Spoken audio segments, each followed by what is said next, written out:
AP రాజకీయాల్లో విషాదం, మాజీ ఎంపీ కన్నుమూత.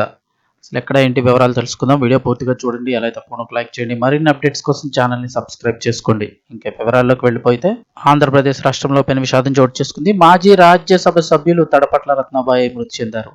79 సంవత్సరాల మాజీ ఎంపీ ఆదివారం నాడు రాత్రి తీవ్ర అస్వస్థతకు గురయ్యారు.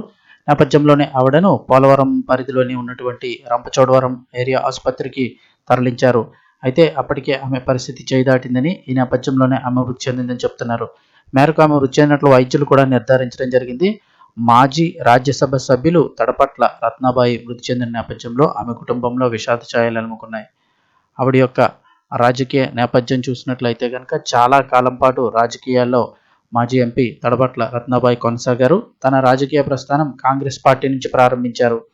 ఆ పార్టీలో సీనియర్ కాంగ్రెస్ నాయకురాలుగా కూడా ఆవిడ ఎదిగారు. 1972 సంవత్సరంలో యల్లవరం నియోజకవర్గం, దాన్ని ఇప్పుడు ప్రస్తుతం రంపచోడవరంగా పిలుస్తున్నారు.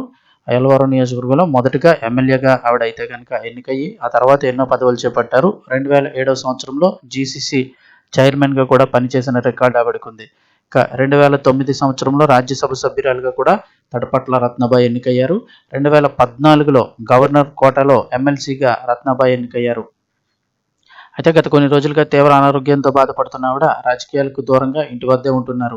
ఈ నేపథ్యంలోనే ఈ పెను విషాదం చోటు చేసుకుంది. తడపట్ల రత్నాబాయి మృతి చెందిన నేపథ్యంలో కాంగ్రెస్ నేతలందరూ కూడా సంతాపం తెలుపుతున్నారు.